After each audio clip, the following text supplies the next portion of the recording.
ও মালিক, আজ আমাকে তুমি যেই দোষে জাহান্নামী বানাইছো, আমি আজকে জাহান্নামে যে শাস্তি ভোগ করব, এর জন্য শুধু আমি একা যাই না, আমার মারে ডাকো, বাবারে ডাকো। রব্বানা আতিহিম দিফাইন মিনাল আযাব ওয়ালআনহুম লানান কাবীরা। সন্তান কইব, মালিক আমাকে তুমি যেই পরিমাণ শাস্তি আজকে জাহান্নামে দিবা গো, আমার মা বাবারে তুমি ডাবল শাস্তি দাও। এই মা বাবা আমারে ঘরে কি তা শিখাইলো, ঘরে আমারে কি দেখাইলো, ঘরে আমারে কি শুনাইলো। আমি দেখলাম মায় বেপরদায় চলে, পরপুরুষের সাথে মায় কথা কয়, এটা দেখে দেখে আমার বুজুর্গি নষ্ট হয়েছে। আমি তো বেপরদা শিক্ষা দুনিয়াতে আসি নাই, আমি তো পর্দা বুঝে শূন্য আসছিলাম, কিন্তু মা আমার বেপরদা, মায়ের বেপরদায় চইলা চইলা মানে বেপরদা শিখাইছি। বাবা নামাজ না পইরা পইরা আমারে বেনামাজি বানাইছে। আল্লাহ এমন প্রতিষ্ঠানে আমারে লেখাপড়া করাইছে যেখানে পড়ার কারণে আমি তোমাকে চিনি নাই, আল্লাহ আখিরাত বুঝি নাই, নামাজের ট্রেনিং আমারে দেয় নাই, ব্যাঙ্গের ফাল শিখাইছে, সাইকেল দৌড়ানি শিখাইছে। ওই দেখা যায় তাল গাছ, ওই আমাদেরকে আমারে দেখাইছে, শোনাইছে। একবার ওই জায়গায় আমাকে ওই দেখা যায় মক্কা মদিনা আমারে শিখায় নেই। আল্লাহ যার কারণে আজকে জাহান্নামী হয়েছি, আমাকে যেই পরিমাণ শাস্তি তুমি দিবা, মা বাবাকে ডাবল শাস্তি দাও। এজন্য বহু বাপ মা আল্লাহর আদালতে সন্তানের মামলায় আসামি হয়ে যাবে। দুশ্মন তোমার বিরুদ্ধে মামলা করবে না রে যুবক, মামলা করবে কলিজার টুকরা সন্তানে, যেই সন্তানের জন্য দিনকে রাত বানাইছো, রাত্রে দিন বানাইছো, রক্ত তুমি পানি করেছো। ওই সন্তানকে যদি হারাম খানা খাওয়ায় বড় করো, সন্তান কিয়ামতের ময়দানে তোমার মা বাবার বিরুদ্ধে মামলা দিয়ে আসামি বানাই দিবে। বহু বাপ মা আসামি হবে। মামলা করবে কেডা? সন্তান। মামলা করবে কে? আহা, মান্য নেওয়া যাইতো যদি দুশ্মনের মামলা হইতো, কিন্তু যেই সন্তানের জন্য নিজে সিরাল লঙ্গি পরছি আর সন্তানের নতুন কাপড় পরাইছি, এই সন্তানে মামলা দিয়ে বাপ মারে আটকাইব, এটা কষ্টের না? জোরে খন কষ্টে, খুব কষ্ট। বিশেষ করে মহিলারা, শুনেছি মহিলা মাদ্রাসার উদ্যোগ নেওয়া হয়েছে। মা বোনদের জন্য দিন শিক্ষার এত দরকার, কারণ সন্তান মাকে বেশি টাইম পায়। ঘরের মধ্যে বাবার চেয়ে সন্তান মাকে বেশি টাইম পায়, মাকে বেশি টাইম দেখে। পেটে আসিল 10 মাস 10 দিন বাপের না মা, মাতুন না বাপ। আপনারা এই এলাকার সুনামপুরে কেউ মনে বাচ্চা পেটে লইছেন পুরুষ মানুষের না? ওই তো পারে, উল্টো হইতে পারে। আমরা এই ভাই একবার, আপনারা এই ভাই আরেকবার। বাচ্চা বেটেন তুলেন না বেটেন দিয়ে? বাপে না মা? 10 মাস 10 দিন ছিল মার পেটে, দুধ খাওয়াইছে কেটায়? বাপে নেই, এটাও মা। তখনও মার সাথেই হে, ঠিক না? পেটে আসছিল তাও মার, দুধ খাইছে তাও মার, তাহলে মার টাচে বাচ্চা বেশি টাইম থাকতেছে, ঠিক না? নি এজন্য মার আসরটা সন্তানের উপরে বেশি পড়ে। মা যদি নেককার হয়, মা যদি ধার্মিক হয়, মা যদি ফরদানিশীল হয়, তাহলে এই ধার্মিকতার ভালো আসর পেটের বাচ্চার উপরে পড়বো, দুধের বাচ্চার উপরে পড়বো। কইবেন হুজুর বুঝি না এটা কেমনে? মা হইল পাত্র, পাত্রের মধ্যে জিনিসের আসর পড়ে কেমনে? মমি সিং এক জায়গা চা খাইলাম, চা জাল লাগে। আপনাদের সুনামপুরে চা কি জাল লাগে? ওই আমার মতো ডায়াবেটিস হইলে মিঠা ছাড়া পানি পানি আনাইলে চিনি দে মিঠা, জাল কোনো চা তো হওয়ার কথা না। তা আমি কইলাম, ভাই আপনাদের চা জাল লাগে কেন? চিনির বদলা কি মরিচের গুঁড়া দিছেন না? না হুজুর, আমরা তো চিনি দিয়ে চা খাই। আমাকে দেখেন তো টেস্ট করে দেখে জাল লাগে। পরে খবর নিয়ে দেখা যায় তরকারির পাতিলে চা জাল দিছে। তরকারির পাতিলে চা জাল দেওয়ার কারণে যদি তরকারির আসর চার উপরে গিয়ে পড়ে, তাহলে বোঝা গেল পাত্রের আসর জিনিসও গে পরে, ঠিক না নি? মা হলো পাত্র, 10 মাস 10 দিন মা বাচ্চা পেটে নিল, এজন্য মার আসর ও সন্তানের উপরে পড়ব। মা যদি নামাজ পড়ে, নামাজি দিনদার হয়, নামাজের আসর সন্তানের পেটের উপরে পড়ব। মা যদি পর্দার ভিতরে চলে, পর্দার আসরটাও সন্তানের পেটে গিয়ে পড়ব, সন্তানের উপরে গিয়ে পড়ব। মা যদি বেপরদায় চলে, বেপরদার বদ আসর পেটে সন্তানের উপরে পড়ব। এজন্যই অভিজ্ঞরা অভিজ্ঞতার আলোকে বলেছেন, পেটে সন্তান নিয়ে যদি মা বেশি বেশি করে মিষ্টি খায়, সন্তান বড় হওয়ার পরে মিষ্টি প্রিয় হয়। পেটে সন্তান নিয়ে যদি মা বেশি বেশি করে টেঙ্গা খায়, সন্তান বড় হওয়ার পরে টেঙ্গা প্রিয় হয়। সন্তান পেটে নিয়ে যদি মা বেশি বেশি ঘুমায়, সন্তান বড় হওয়ার পরে অলস হয়। পেটে সন্তান নিয়ে যদি মা টুকটাক কাম করে, সন্তান বড় হয়ে কর্মঠ হয়। সন্তান পেটে নিয়ে যদি মা বেশি বেশি গান শুনে, সন্তান বড় হইয়া পরে শোনা বন্ধুর গান গায়। সন্তান পেটে নিয়ে মা যদি বেশি বেশি করে কোরআন তেলাওয়াত করে, এই সন্তান অল্প দিনে হাফেজে কোরআন হয়। এটা হাদিস না, অভিজ্ঞরা অভিজ্ঞতার আলোকে বলছে এমনটাই হয়। পেটের সন্তানের উপরে মার আসর, প্রতিটা আসর কাজের আসর গিয়ে পড়বো। এখন তুমি মা সিদ্ধান্ত নেও, পেটে সন্তানের উপরে গানের আসর ফেলাইতায় না কোরআন তেলাওয়াতের আসর ফেলাইতায়? সন্তানকে তুমি বড় হওয়ার পরে গায়ক বানাইতায় নাকি হাফিজে কোরআন বানাইতায়? এটা বাচ্চা ফেরো থাকতেই সিদ্ধান্ত নেওয়া লাগবে। মানলে মানো, না মানলে না, ঠিক কইলেও ঠিক, না কইলেও ঠিক। ঠিক না নি?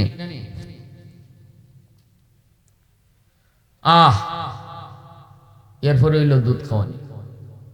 দুধ খাওয়ানির সময় মা দুধ খাওয়ায় আর টেলিভিশন ছেড়ে দিছে। এখন টেলিভিশনে মায় গান শুনতেছে, বাচ্চায় দুধ খাইতেছে, আর মায়ও গান শুনে, বাচ্চায়ও গান শুনে। কত সুন্দর হইছে না? খাজা কুতুবউদ্দিন বখতিয়ার কাকি রহমাতুল্লাহ আলাইহি মা বাচ্চা নিয়ে গেছেন উস্তাদের কাছে।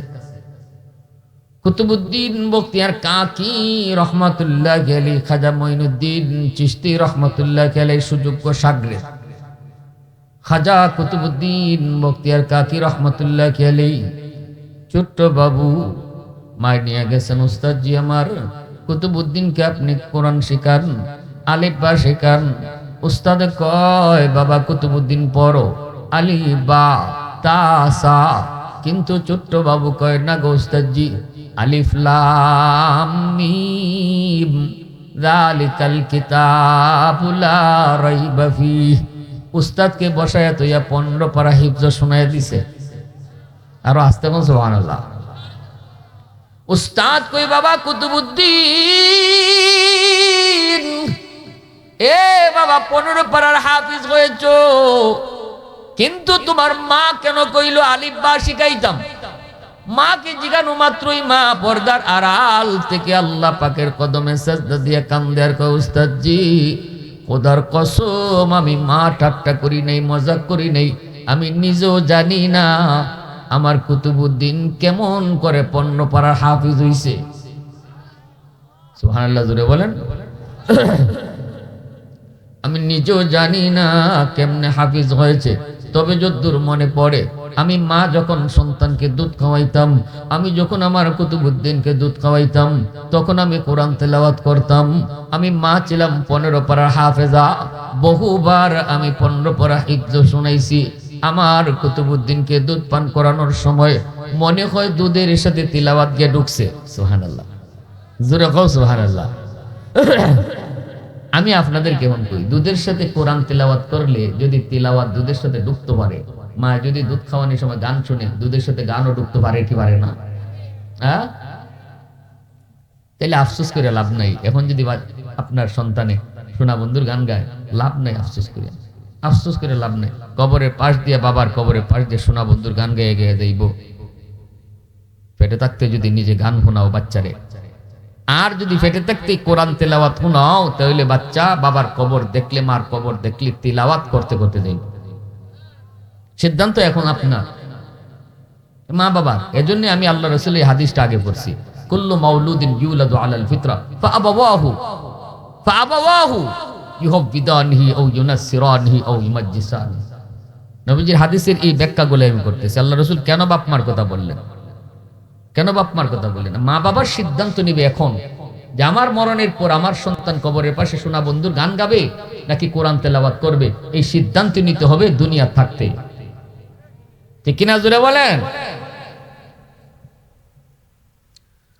খাজা কুতুবউদ্দিন বখতিয়ার কাকি রহমতুল্লাহি আলাইহি এত বড় বুজুর্গ, এত বড় আল্লাহর ওলি মঈনুদ্দিন চিশতি রহমতুল্লাহি আলাইহির সুযোগ্য শাগরেদ খাজা কুতুবউদ্দিন ইন্তেকালের আগ মুহূর্তে তিনি বলছিলেন, বাবারে শুন, ও আমার বাজানেরা শুনো, আমার মরণের পর আমার জানাজা পড়াইব কেডায় জানুনি? 4টা আমল যার কাছে থাকবো সে আমার জানাজা পড়াইব। এমন মানুষ যদি পাও তারে দিয়া জানাজা পড়াইবা, যদি না পাও জানাজা সারাই দাফন করো। কিতা বুঝেন? তাইলে বোঝা গেল এমন মানুষ অবশ্যই ওনার জানা আছে, ঠিক না? নি জানাজা সারাই দাফন করে দিও। ওনার উদ্দেশ্য হইল এই মানুষ আছে, আমি জানি এমন মানুষ আছে যার কাছে এই 4টা আমল আছে। যদি সেই 4টা আমল ঘোষণা দিবায় জানাজার মাইকো, এই 4 আমল কার কাছে আছে, আসো ইয়া বাবার জানাজা পড়াইয়া যাও।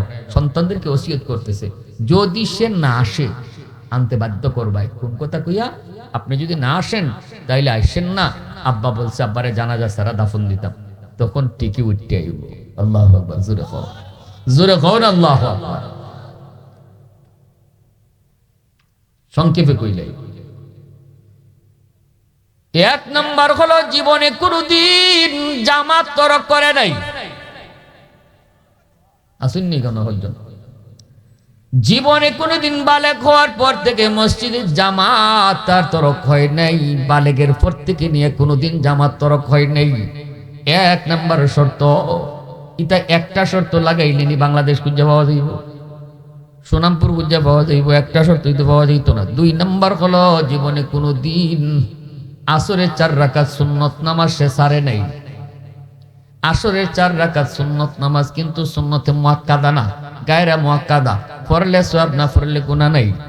কিন্তু এমন একজন ব্যক্তি যে আসরের সুন্নত নামাজটাও জীবনে ছাড়ছে না। আল্লাহু আকবার। রাসূল বলেন আসরের সুন্নত যে পড়ে তার উপরে আল্লাহর রহমত বৃষ্টির মতো নাযিল হয়। আসরের 4 রাকাত সুন্নত যে পড়ে, অথচ এটা মুআক্কাদা না, আমরা পড়িই না। আসরের 4 রাকাত সুন্নত তো পড়িই না, না পড়লে গুনাহ নাই যে, এজন্য পড়ি না। জোহরের 4 রাকাতটা পড়ি কারণ এটা না পড়লে গুনাহ আছে, সুন্নতে মুআক্কাদা। আসরেরটা পড়ি না, অথচ সওয়াবের ঘোষণা অনেক। এরপরে হলো 3 নাম্বার শর্ত হলো যে জীবনে কোনোদিন বেগানা নারীর দিকে চোখ দিছে না, কোনোদিন বেগানা নারীর দিকে ইচ্ছা করে চোখ দেয় না। 3 নাম্বার শর্ত। 4 নাম্বার হলো জীবনে কোনোদিন সে তাহাজ্জুদ ছাড়ে নাই। আল্লাহু আকবার, জোরে কর। জীবনে কোনোদিন তাহাজ্জুদের নামাজ সে ছাড়ে নাই। এ যুবক মনে রেখো, তুমি যদি গায়ে শক্তি থেকে তাহাজ্জুদ পড়ো, শক্তি থাকতে যদি তুমি তাহাজ্জুদ পড়ো, আল্লাহর খাস দরবার যেই টাইমে খুলে যায়, ওই টাইমে যদি আল্লাহর সাজদা দিয়ে তুমি অভ্যস্ত হও, বুড়া বয়সে যখন তুমি তাহাজ্জুদ পড়তে পারবা না, গায়ে তোমার শক্তি নাই, ঘুমায় রইছো, সূরাতুত তিনের মধ্যে আল্লাহ কসম খেয়ে কয়, ঘুমায় থাকলো আমল নামায় তাহাজ্জুদের সওয়াব আমি আল্লাহ দান করব। ইল্লাল্লাযীনা আমানু ওয়া আমিলুস সালিহাত ফালাহুম আজরুন গায়রু মামনুন। আল্লাহ বলে যৌবনের সবগুলি আমল বুড়া বয়সে আমি আল্লাহ জারি রাখবো। সুবহানাল্লাহ। যৌবনে যতগুলা আমল তুমি করছো রে যুবক, দাইমি আমলগুলা আল্লাহ বৃদ্ধ বয়সে জারি রাখবো। সব বয়সে আল্লাহ তোমার দামি বানায় দিব। যৌবন কাল আল্লাহর কাছে বড় দামি। যৌবনে যুবক আল্লাহর ওলি হতে পারে ইবাদত কইরা, যেমন শহীদ উসমান হাদি যৌবনেই সে আল্লাহর মকবুল বান্দা হইছে, ঠিক না? নাইলে একজন মানুষের জন্য দেশ কাঁদে কিভাবে? তার জন্য এত মানুষ কান্না করে কেন? এখনো তার কবরে রাত নাই দিন নাই মানুষ কাঁদতেছে, দোয়া করতেছে এখনো।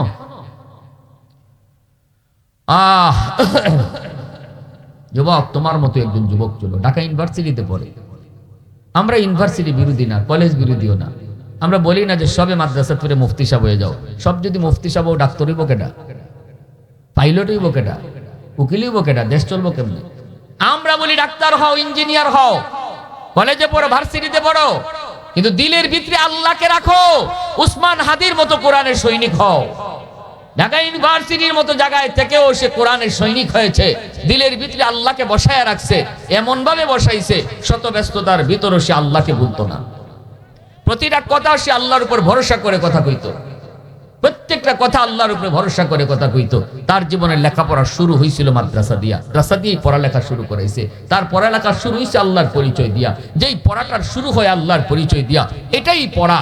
যে পড়া আল্লাহর পরিচয় দিয়ে শুরু হয় না, এটা পড়ালেখা নয়। এজন্যই জিব্রাইল যখন রসুলকে বলেছিলেন, নবী গো পড়েন, রসুলকে আমি পড়া জানি না। জিব্রাইল আবার কই ইকরা, পড়েন, রসুলকে জানি না। জিব্রাইল আবার কই পড়েন, রসুলকে জানি না। তারপরে জিব্রাইল যখন কয় ইকরা বিসমি রাব্বিকাল্লাযী খালাক, পড়েন আপনি আপনার রবের নামে, তখনই রসুল পড়া শুরু করলেন। রসুল বুঝাইতে চান জিব্রাইল, তিনবার বলেছো পড়ো, কার নামে পড়বো তুমি তো বলো নাই। আমি আমার রবের নাম ছাড়া কোনো পড়া পড়তে রাজি না। ওই পড়া আমার রসুলের কাছে পড়াই হতে পারে না যার ভিতরে আমার আল্লাহর পরিচয় নাই। যখনই বলছে আল্লাহর নামে পড়ো, তখনই রসুল পড়া শুরু করে দিয়েছে। এজন্য আমার সন্তানের জীবনের লেখাপড়া শুরু হবে আল্লাহর নাম দিয়া আর আল্লাহর পরিচয় দিয়া। এজন্য উলামায়ে কেরাম মাদ্রাসার নুরানি বিভাগগুলোতে আজকে অঙ্ক ইংরেজি, স্কুলের অঙ্ক ইংরেজি ঢুকাইছেন। আপনি যদি ছেলেরে কলেজে পড়াইতে চান, অসুবিধা নাই, ওয়েলকাম। আপনি কলেজে পড়ান, 5 বছর মাদ্রাসায় পড়ান, এখানে 5 বছরে স্কুলের অঙ্ক ইংরেজি সমমানে রাখা হয়েছে। হাই স্কুলে সে অনায়াসে ভর্তি হতে পারবে, কোনো অসুবিধা নেই। ভালো টিচার দিয়ে উলামায়ে কেরাম এখন অঙ্ক ইংরেজি শিখায়। সাধারণ মুসলমানের দিকে খেয়াল করে, প্রতিটা মুসলমানের সন্তানের লেখাপড়া শুরু স্কুল দিয়া নয়, প্রতিটা মুসলমানের সন্তানের লেখাপড়া শুরু হবে মাদ্রাসা দিয়া, তার মুসলমানি শিক্ষার দ্বারা। ডাক্তার পরিচয় আমার সন্তানের বড় পরিচয় নয়, পাইলট আমার সন্তানের বড় পরিচয় নয়, উকিল ব্যারিস্টার আমার সন্তানের বড় পরিচয় নয়। আমার সন্তানের বড় পরিচয় সে মুসলমানের সন্তান। এজন্য সবার আগে তারে মুসলমানি শিখাও। ঠিক কিনা জোরে বলেন? ওই যদি মাদ্রাসায় ফরাইয়া 5 বছর ফরাইয়া কোরআন দিলের ভিতরে ঢুকাইয়া এরপরে আপনি কলেজ ভার্সিটিতে পড়ান, ফয়সল হবে না, উসমান হাদি হবে। ঠিক কিনা জোরে খাও? আজকে ফয়সল যদি মরে, খুনি ফয়সল, ওর জন্য বাংলার মানুষ কাঁদবে, সবাই আরো মিষ্টি বিতরণ করে, কুত্তা মরছে। আর হাদি মারা গেল, সারা বাংলার ঘরে ঘরে কান্নার রুল পড়লো। এজন্য আমরা এই কথা বলবো না যে সব মাদ্রাসায় ভর্তি হয়ে যাও, না, এই কথা বলি না। আমরা বলি সবাই মুসলমানই আগে শিখো, আগে মুসলমানের বাচ্চা বলো, আগে মুসলমানের সন্তান হও, তারপরে যা খুশি করো। এখন জানাজার এলান দেওয়া হলো, এলান দেওয়া হওয়ার পরে হাজারো লক্ষ মানুষ উপস্থিত হয়েছে।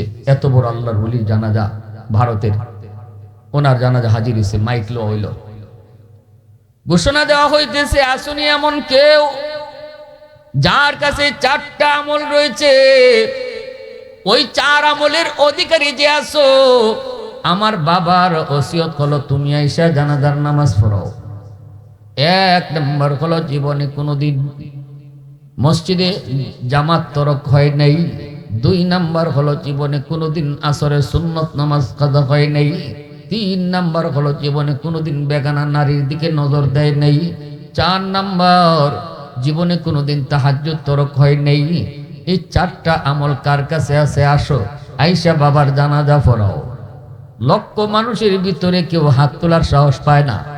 4টার একটাই তো পাওয়া মুশকিল, আবার এই 4টা, ঠিক না?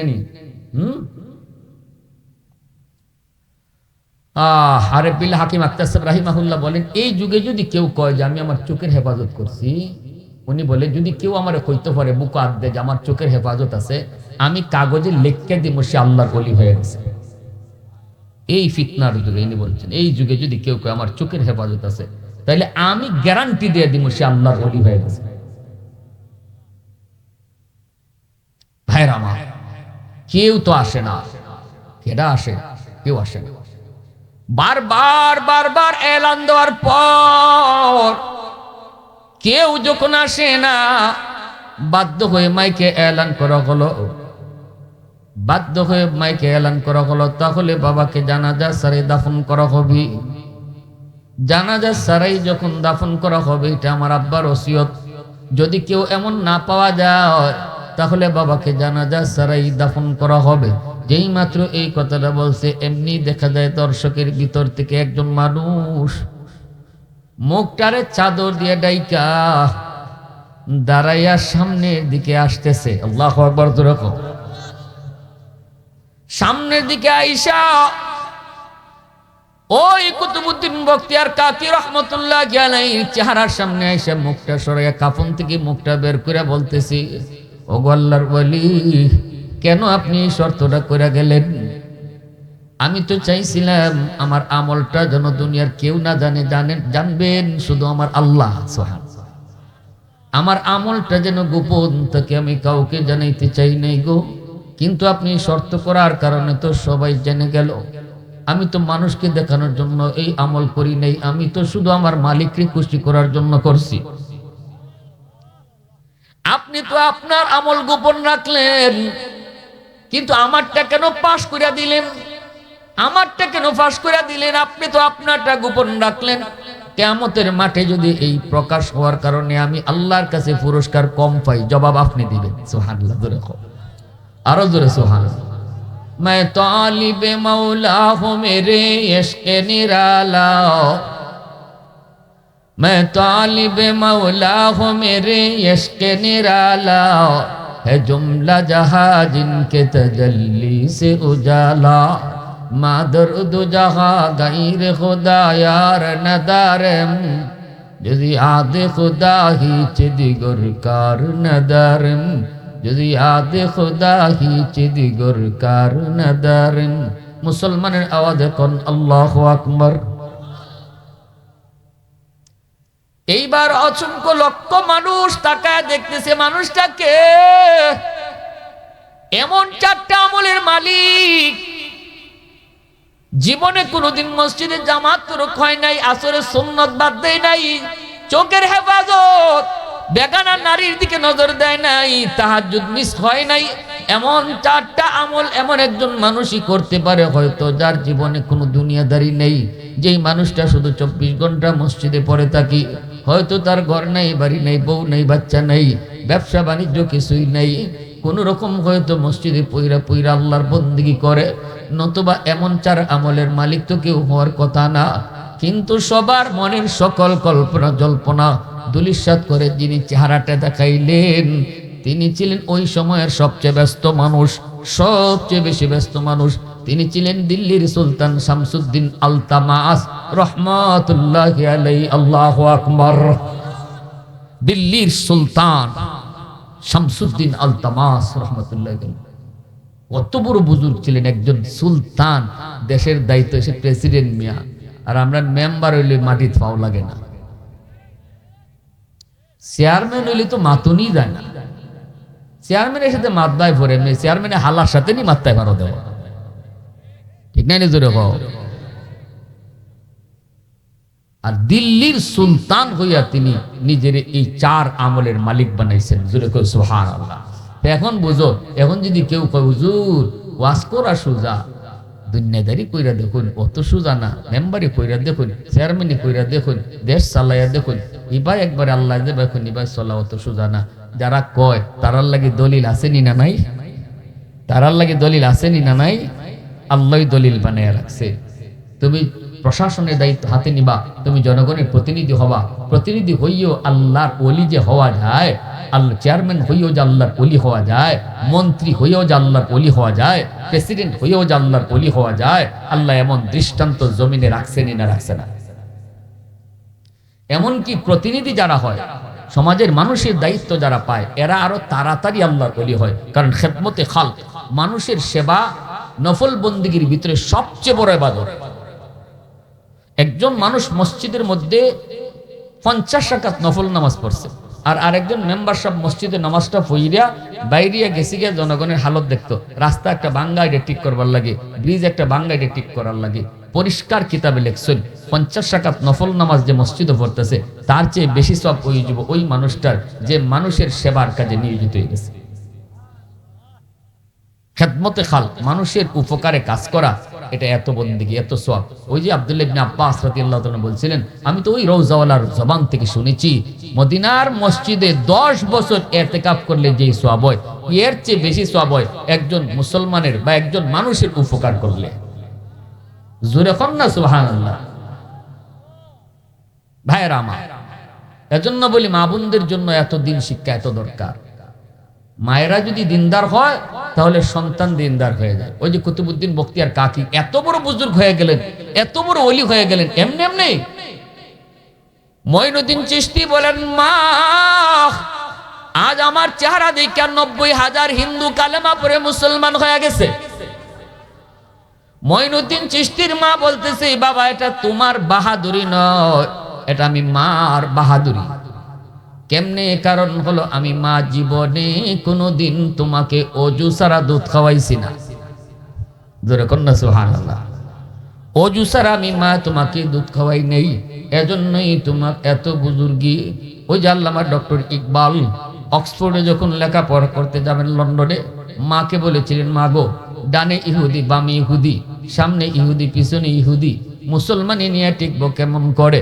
মাই কই, খোদার কসম বিন্দু পরিমাণ তোমার মুসলমানের ক্ষতি হবে না, কারণ আমি মা শিশুকালে তোমার চোখে মদিনার সুরমা লাগাইয়া দিছি। মদিনার সুরমা আমি মা শিশুকালে লাগাইছি। এজন্য শিশুকালটা বাচ্চাদের খুব গুরুত্বপূর্ণ ফাউন্ডেশন হলো শিশুকাল, মানুষের জীবনে ফাউন্ডেশন। ফাউন্ডেশন যত মজবুত হয় ঘর তত মজবুত হয়। শিশুকালটা যদি ধর্মীয় শিক্ষার উপরে গড়ে ওঠে আপনার সন্তান, এরপরে কলেজ ভার্সিটিতে গেলেও তার মুসলমানের উপরে তার ভিত মজবুত থাকবে। মুসলমানের উপরে আপনার সন্তানের ভিত মজবুত থাকবে, ভিত মজবুত থাকবে, সে উসমান হাদি হবে। আজকে প্রতিটা যুবক তোমাদের পথ দেখায় গেছে উসমান হাদি। কোন পথে তুমি আগাবা, মইরেও কিভাবে অমর হওয়া যায়, চলে গিয়েও মানুষের হৃদয়ে কেমন করে জায়গা নেওয়া যায়, সেই পথ তোমাকে উসমান হাদি দেখায় গেছে। আজ উসমান হাদি চলে গেছে, কিন্তু বাংলার মানুষের হৃদয়ে জায়গা করে নিছে, প্রতিটা মানুষের দিলের ভিতরে জায়গা করে নিছে। তুমিও সেই পথই ধরো। মরিলে হাসিবে তুমি কাঁদিবে ভুবন, এমন জীবন তুমি করো হে গঠন, মরিলে হাসিবে তুমি কাঁদিবে ভুবন। এজন্য যে উদ্যোগটা তারা নিছেন মহিলা মাদ্রাসার, এটাতে আমরা সবাই রাজি আছি না? কারা কারা রাজি আছে হাত উঠে আল্লাহরে দেখান। আল্লাহ তুমি কবুল করো, সবাই বলেন আমিন, আরো জোরে বলেন আমিন। এবং নিজের সন্তানকে মাদ্রাসায় দিব, টাকা পয়সা দিয়ে মাদ্রাসা সহযোগিতা করা বড় না, সবচেয়ে বড় সহযোগিতা হলো আওলাদকে মাদ্রাসায় পড়ানি। আমি আমার বাচ্চাটারে নাতিটারে যদি মাদ্রাসায় পড়াই, এটা হইল মাদ্রাসার সবচেয়ে বড় উপকার, সবচেয়ে বড় সহযোগিতা। রাসূল বলেছেন, কুন আলিমান আও মুতাআল্লিমান আও মুহিব্বান আও মুঈনান ফালা তাকুন খামিসা। চার দলের ভিতরে থাকো, হয় তুমি আলেম হও, নয় তালেবে ইলম হও, নয় আলেমদেরকে মহব্বত করো, আলেমদেরকে সহযোগিতা করো। 5 নাম্বার দলে যেও না, বিদ্বেষ শেখো না। আলেমদের সাথে যদি কেউ মহব্বত রেখে চলে হাসরের মাঠে, এটাও তার নাজাতের উসিলা হয়ে যাবে। মাদ্রাসাকে যদি কেউ অন্তর দিয়ে ভালোবাসে, তার নাজাতের উসিলা হবে। এটার রাইসুল মুফাসসিরিন আব্দুল্লাহ ইবনে আব্বাস রাদিয়াল্লাহু তাআলা বলছেন এই কথা। কেউ যদি কয় আমি মাদ্রাসাকে মহব্বত করি, আলেমদেরকে দেখলে আমার ভালো লাগে, দিল খুশি হয়, আল্লাহ তাকে ওই বিবি আসিয়ার মতো দৌলতে ঈমান সাথে দিয়ে মরণ দিবে। আর যদি কেউ কয় মৌলবী ভাল লাগে না, মৌলবীরা দেশটা দেখাইছে, মৌলবীরাই সব নষ্টর মূল, এই ধরনের বাজে কথা যদি কেউ কয়, তার কপালে যদি নামাজের যত বড় দাগটা হোক, তার বছরে বছরে সে হজ করুক আর উমরা করুক, রাইসুল মুফাসসিরিন আব্দুল্লাহ ইবনে আব্বাস বলেন মরণের সময় ফেরাউনের মতো বেঈমান হয়ে মরবে। যদি বিশ্বাস না হয় কবর খুঁজতে দেখো, তোমরা রাখছিলা তার চেহারা কিবলার দিকে, কিন্তু আল্লাহর ফেরেশতারা কিবলা থেকে চেহারা ঘুরাইয়া দিয়েছে। নাউজুবিল্লাহ জোরে কোন। উলামায়ে কেরামের প্রতি বিদ্বেষ, বেঈমান হয়ে মরবে। আর উলামায়ে কেরামের প্রতি মহব্বত, বিবি আসিয়ার মতো দৌলতে ঈমান নিয়ে মরবে। আমরা মহব্বত রাখবো না ইনশাআল্লাহ? আল্লাহ আমাদের সবাইকে কথাগুলা বুঝার, মানার, আমল করার তৌফিক আল্লাহ দান করুন। কনকনে শীত, বাতাসও আছে, আপনার দ্বীনের জন্য, কোরআনের জন্য কষ্ট করে বসে আছেন। এখনই মোনাজাত হয়ে যাবে, এরপরে আমরা সুন্দর সুশৃঙ্খলভাবে আমরা যে তাবারুক পাবো, এই তাবারুকটা আমরা নিয়ে যাব। আর আল্লাহকে এই কথা বুঝাইতাম যে আমরা এখানে তাবারুক খাওয়ার লাগে আইছি না, মূলত আইছি আল্লাহর কথাগুলা শোনার লাগে, ঠিক না নি ভাই? কেউ যদি হইচই করেন, হট্টগোল করেন, একটা জায়গায় 2টা লোন, 2টা জায়গায় 3টা লোন, তাহলে বোঝা গেল আপনি সিন্নি খাইবার লাগে আইসুই না, আপনি সিন্নি কুর। জোরে খাও, এরে কিতা খাওয়া যায়? সিন্নি খুর। সিন্নি খুর হইয়েন না, ওয়াজ খুর হইবেন। এ ওয়াসুনার লাগে আইছে সিন্নি খুরনা, এজন্য শান্তভাবে নিব। আলহামদুলিল্লাহ, আলহামদুলিল্লাহিল্লাযী হাদানা লিহাযা ওয়া মা কুন্না লিনাহতাদিয়া লাউলা আন হাদানাল্লাহ লাকাদ জাআত রুসুলু রাব্বিনা